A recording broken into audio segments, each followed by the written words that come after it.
começa mais um podcast Tudo Junto e Misturado e hoje nós vamos falar de um assunto super importante que é inteligência emocional nas crianças. E para falar sobre ele, eu estou recebendo aqui o psicanalista Alan Mendanha e terapeuta familiar também. Tudo bom, Alan? Tudo bem, obrigado pelo convite. É um prazer estar aqui novamente com vocês. Muito bom te receber aqui. E me fala o que é exatamente inteligência emocional e por que ela é tão importante a gente desenvolver e trabalhar desde a infância.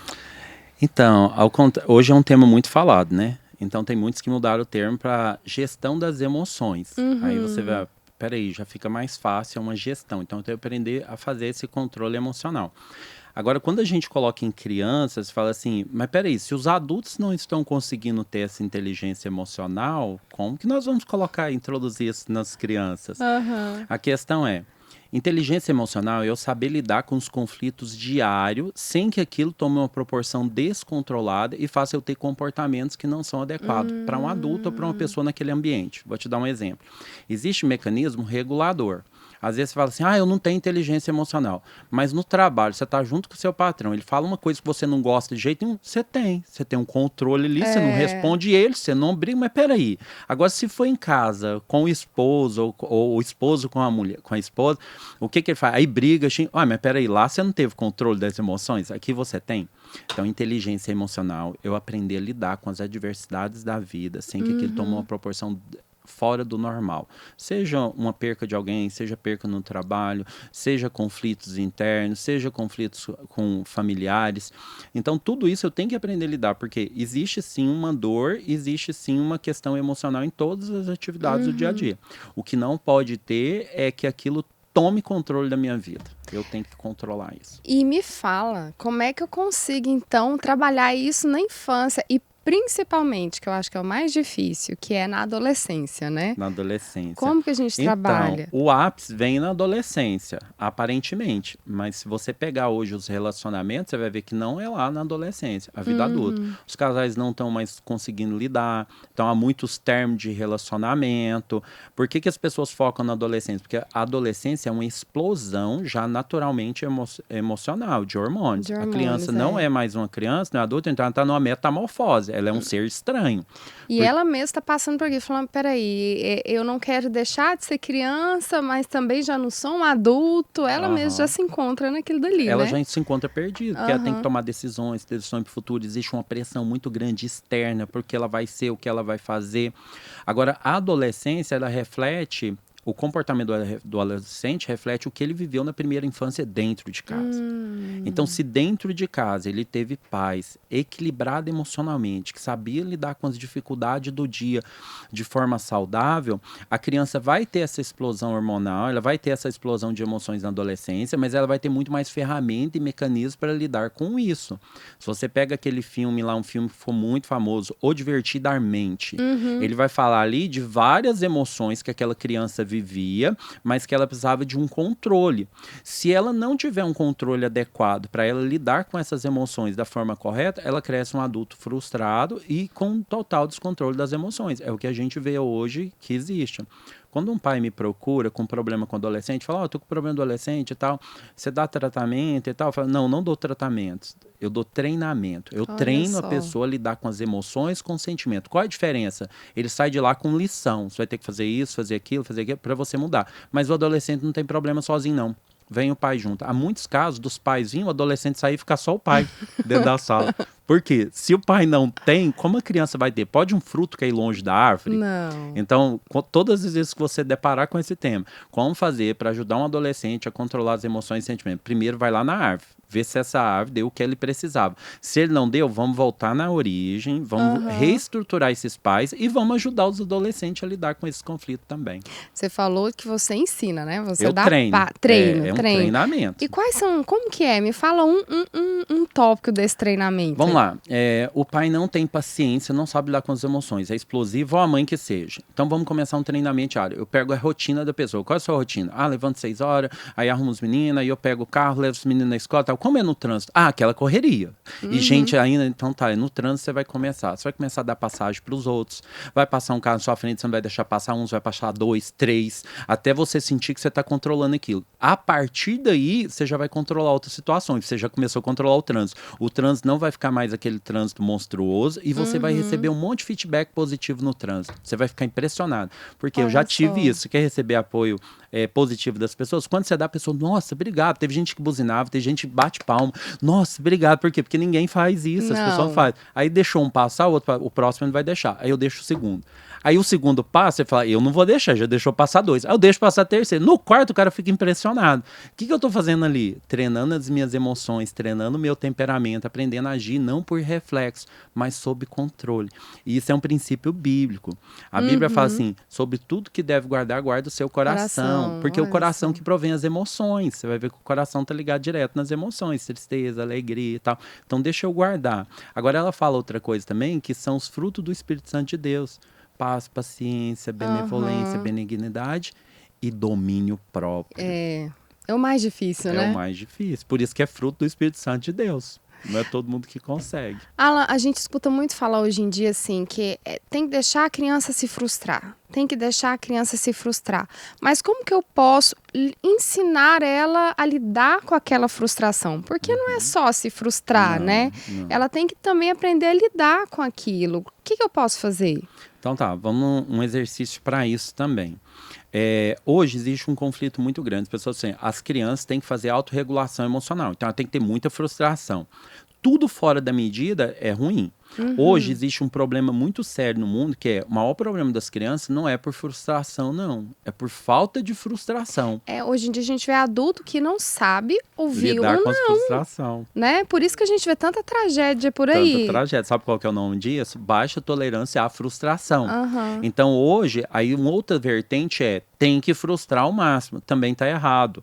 Então eu tenho que ensinar a criança a lidar com aquela emoção. Como eu vou ensinar? Um exemplo. Quebrou o carrinho. Aí eu vou falar assim, não preocupa não, a gente vai lá e compra outro carrinho. Aí, tá vendo? Não ajudei. Problema seu, você quebrou porque você quis e tal. Tá vendo que nenhum dos dois jeitos foi correto? Qual era o correto? São dois Nossa, extremos. quebrou. Vamos olhar esse carrinho. O que quebrou nele? Foi a rodinha? Será que a gente dá conta de consertar? Vamos tentar arrumar e tal, é ruim e tal. Pronto, aí eu vou auxiliar ele naquela emoção dele, no que aconteceu com ele. Existe um filme, na verdade, ele é um filme, basicamente um documentário. Um único episódio de estresse muito grande que uma mãe fez uma filha vivenciar, disparou nela um transtorno de identidade, onde ela desenvolveu mais de 15 tipos de identidade, mas 3 foi a mais absoluta, chama As 3 Faces de Eva. Foi não lidar com a criança, com a emoção que ela estava naquele exato momento. Olha a emoção. A avó morreu e a família tem cultura de todo mundo que morreu ir lá e dar um beijo para poder despedir. E foi pegar a criança e a criança falou assim, eu não quero. E a mãe, você vai, foi lá e forçou ela a beijar a avó. Quando ela beijou a avó, quer dizer, deu com uma descarga emocional tão grande que aquilo traumatizou ela. E depois, na vida adulta inteirinha, ela desenvolveu esse transtorno. É uma história psiquiátrica que chama As 3 Faces de Eva, relatando que um episódio de emoção muito forte pode desencadear um transtorno irreversível às vezes. É porque cada organismo é um organismo, né? Cada emoção, cada indivíduo é um indivíduo. Não dá pra gente generalizar tudo, né? Não pode. E na questão das provas, porque o que eu vejo muito assim, ainda mais com o Enem, né?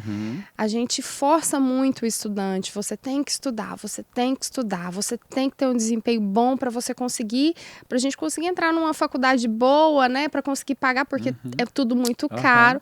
Como é que a gente ajuda o adolescente a lidar com essa emoção de ter? Porque o que eu vejo muito hoje em dia são crianças tendo medo de fazer prova.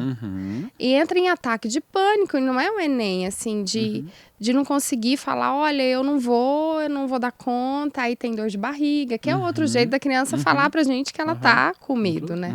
Como que a gente treina isso? Então, lembra sempre a base. Então, os pais já têm que aprender isso. É muito triste, seria muito bom que as pessoas prestassem muita atenção no que eu vou dizer agora. Eu fiz parte do CVV um tempo.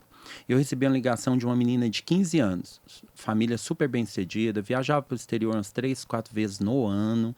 E ela falou assim, você é a última esperança, eu vou suicidar. Eu não quero mais viver. Olha. E eu falei, por quê? É porque hoje eu canso de escutar isso, escutar. A pressão é muito grande. Eu tenho que ser bem-sucedida. Meus pais querem que eu seja médica. Eu não gosto disso, mas parece que tem uma cobrança deles, tem uma cobrança da sociedade.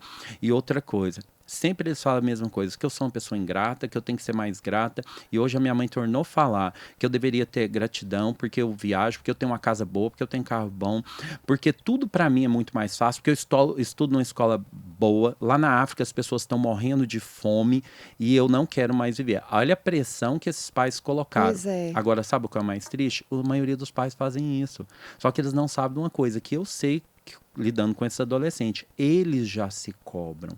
Aí junta a pressão dos pais com a pressão da sociedade, com a pressão deles, se torna insuportável. Por isso você vai ver um número crescente de suicídio de crianças e jovens adolescentes. Por que o número crescente de crianças? A maioria das pessoas não sabe. O Brasil cresce exponencialmente o número de suicídio de crianças, a partir dos 8 anos de idade. 8 anos? A partir dos 8 anos. Agora, qual que é a emoção, o sentimento que uma criança de 8 anos guarda dela, traumática, que leva ela a tirar a vida? Nenhuma é dela, é tudo herdada. Ela pega o que o ambiente faz. Tudo do ambiente. Tudo da mente. Você pega lá em Minas, aconteceu de uma criança, eles fizeram autoextermínio. Uma criança de 9 anos, a mãe tirou o celular e tirou o computador. Quem deu o celular e o computador para a criança? Pai e a mãe. E ela viciou naquilo. E aí a mãe tirou, foi levar a avó no hospital, falou para a empregada não deixar ela com aquele aplicativo, com o celular, e falou pro porteiro não deixar a criança descer. A criança ficou irritada, desceu, o porteiro mandou ela subir, ela subiu, foi lá, pegou a faca, cortou a telinha e pulou do 9º andar. Aí puseram autoextermínio, porque a mãe não sabe de uma coisa. A mesma área no cérebro que ativa a dependência de cocaína é a que ativa a dependência da tela dos eletrônicos. Mas aí como é que faz? A gente vai tirando aos poucos, sem ser essa coisa radical de uma vez? Tem que ser um processo de desmame. Primeira coisa, pais, gere consciência. Você está bem emocionalmente? Você trata seus filhos com respeito? Você trata o cônjuge, a pessoa do ambiente com respeito? Se você não faz isso, não cobre do seu filho, porque ele não vai dar certo, não vai resolver. Tanto que eu já dispensei vários casos de jovens que eu iria treinar e adolescentes porque os pais não quiseram participar. Quando os pais vão lá e dão de cara que eles são o problema, eles ficam com raiva de mim. Teve pai que falou, não sou obrigado a ficar aqui não. Eu falei, não é mesmo? Mas se você ficar, você é obrigado a ouvir. Bate a porta e vai embora. Aí eu falo pra família, pode ir junto, porque eu não vou conseguir ajudar vocês. Porque senão é o contexto. É o contexto. Então, o primeiro passo para os pais ajudar os filhos adolescentes é eles fazerem uma autoanálise, uma autoconsciência, se eles estão bem. Se eles não estão bem, então é um conjunto. A família inteira precisa de um suporte. E qual é o papel das escolas na função da inteligência emocional? Eu vejo que tem escola hoje em dia que tem até a matéria, né? Inteligência emocional, gestão das emoções. Qual que é o papel da escola nisso? Então, o papel da escola seria o que é feito no Japão. Você vê como que é feito lá o sistema educacional. Eles vão os 4 primeiros anos, eles não têm matérias assim de nota, não, eles fazem, mas eles aprendem a se socializar, um ajudar o outro, trabalham em equipe e tal. Depois que ele começa a ir para essa pressão, ele já está o quê? Com as emoções mais organizadas. Mas antigamente acontecia assim, porque a criança entrava na escola com quantos anos? Era antigamente 6 a 7, era. 6 a 7. Obrigatório. Era. A 6 a 7, os pais já tinham ensinado aquilo dentro de casa. Então, ele já tinha aprendido a lidar com as emoções. Ele tinha uma base segura. No Divertidamente, fala, a criança precisa de muitos momentos felizes, que são memórias afetivas positivas com os pais, para essas memórias afetivas ajudar ela a fazer uma autorregulação das suas emoções. Hoje, elas não têm, porque lá na base elas não tiveram. Agora, os pais não podem dar o que não tem. Então, agora eu tenho que aprender isso para me ajudar os meus filhos a fazer uma autorregulação. Uma coisa fantástica é, nunca é tarde. Hoje eu ajudo pais que têm filhos, um exemplo de 30 anos, de 40 anos, que não fizeram essa gestão. Hoje é um lar conflituoso, pai e mãe briga, discute, aí vai o pai e a mãe, vai uma jovem lá para mim cuidar, tratar, aí ela chega e fala, eu preciso da sua mãe aqui. E ela Sério? tem 30 anos. Você sabe por quê? Cria uma fixação. Quando você tem um problema na infância, ela cria, a sua memória fica presa lá. Então é como se ela tivesse 12 anos de idade, não 30 anos de idade. Olha só, a maioria dos nossos problemas são gerados na infância, São gerados na primeira infância. Na Gente, primeira que infância. interessante. E quão é importante esse trabalho, né? Muito importante. Mas você falou, hoje em dia as crianças entram com 2 anos na escola. Com 2 anos. As escolas elas teriam que se adaptar a essa nova demanda, mas elas não conseguem nem suprir a necessidade que eles já têm do aprendizado. O problema é que os pais querem terceirizar isso para a escola. Aí você sobrecarrega os professores, não tem um treinamento ou um tratamento adequado. Vai lá os professores, eles deveriam ter apoio psicológico, Não, a treinamento maioria não tem. sociocognitivo. Eles não têm nenhum. Agora, se eles não têm esse preparo, ainda tem que lidar com o conflito deles. Eles têm um salário muito baixo pelo que eles exercem. Aí como eles vão ajudar o filho dos outros? Se nós não estamos no condição de ajudar os nossos filhos em casa, como que nós vamos colocar isso para outras pessoas que não têm uma remuneração adequada, não têm um treinamento adequado e não tem ninguém cuidando deles? Viu que é complexo? É complexo. E eu tiro por mim, por exemplo. Eu fui para a área de humanas porque eu tinha uma professora de literatura que eu amava, amava. Eu nunca pensei na área de biológicas porque eu detestava minha professora de ciências, porque ela era muito brava. Você vê a influência, Modelou. né? A influência que um professor tem sobre o aluno, que é uma criança que está ali. Tem uma divisão disso. Primeiro é o pai tem uma influência muito grande no comportamento do filho, depois vem a mãe, depois vem os professores. Aí fizeram umas pesquisas e conseguiram entender uma coisa, as pessoas que mais geram trava nos filhos emocionais, que acabam com a vida deles, primeiro é os pais, depois as mães, depois os professores. Eram os três que era para mais gerar valor, são os três que mais geram destruição emocional nessas crianças. Porque a gente vê hoje em dia, assim, professor que não... Ele já está ali numa sobrecarga muito grande, né? Porque... é gerir uma sala de até 80 crianças, que não é fácil. Não. Ele já não... o salário já não é tão bom. Já tem um problema em casa. E às vezes vai e desconta sem querer num adolescente. E acaba que o adolescente está formando a emoção, né? Sim. E aquela é uma figura de referência, acabou, né? Quando você falou das escolas, tem uma coisa muito interessante. Eu fui levar minha esposa é pedagoga, é professora, então eu tenho que lidar com isso. Eu dou muita palestra, às vezes, em escola, ensinando essa gestão de emoções, tanto para os pais. E eles são espertos, eles colocam eu para dar palestra no dia de entregar nota, porque eu pego os pais todos lá, dos alunos.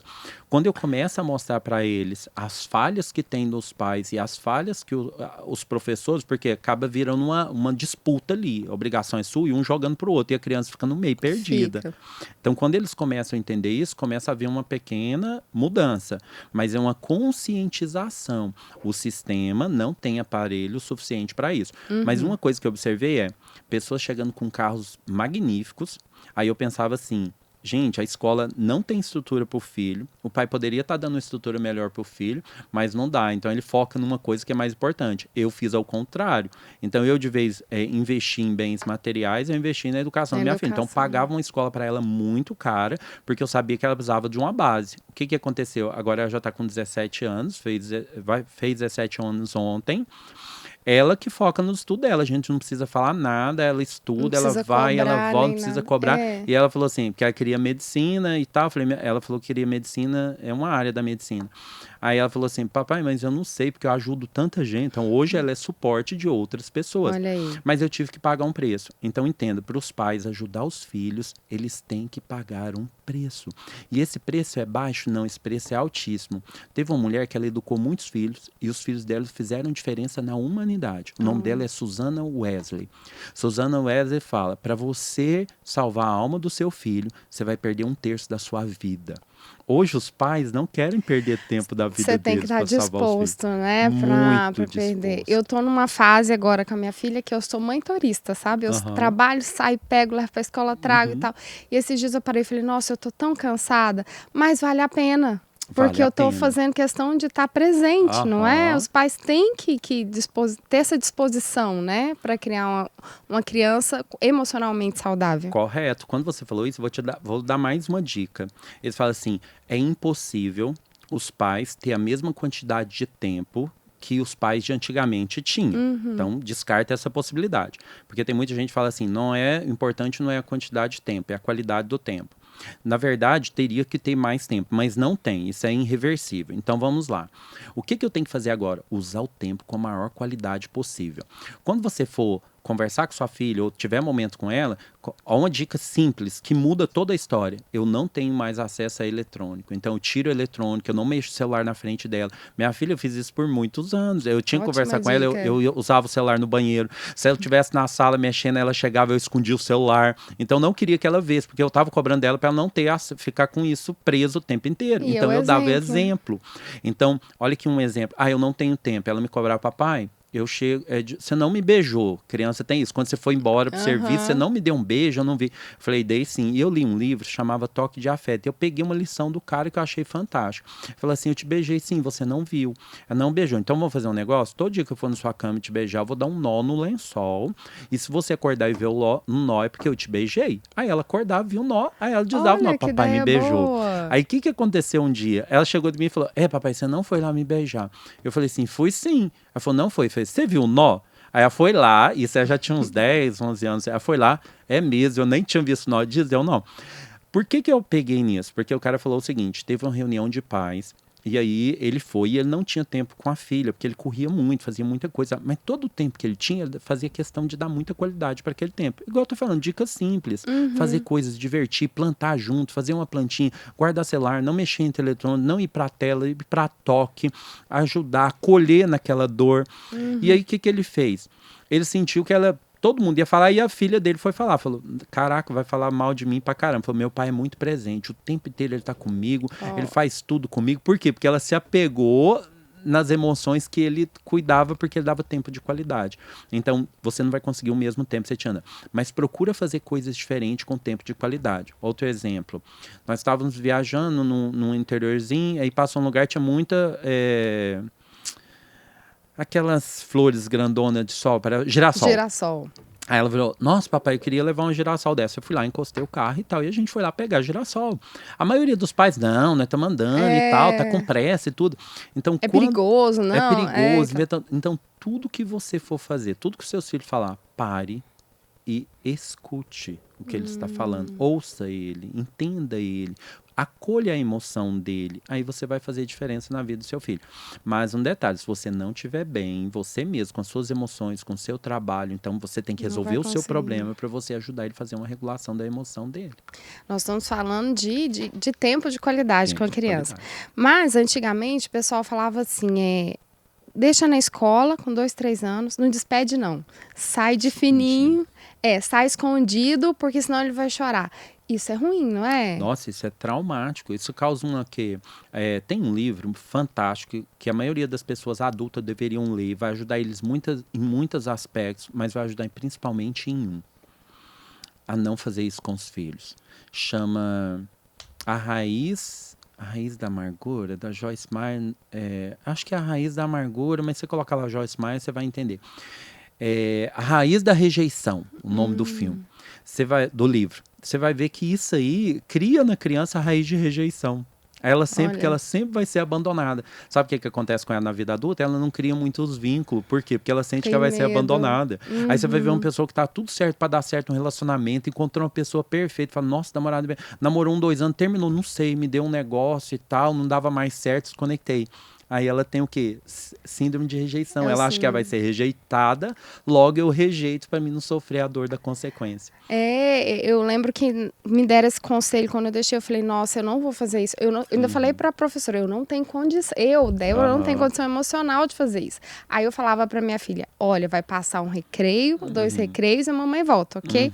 Aí depois a professora falava para mim, ela fica o tempo inteiro, vai passar um recreio, 2 recreios e a mamãe volta. Olha a importância, não é? É muito importante. Tá vendo? São conselhos simples, são dicas simples que vai ajudar a criança o quê? Na gestão das emoções dela. E como que a tela hoje em dia, você deu um exemplo de uma criança, né, que a mãe proibiu.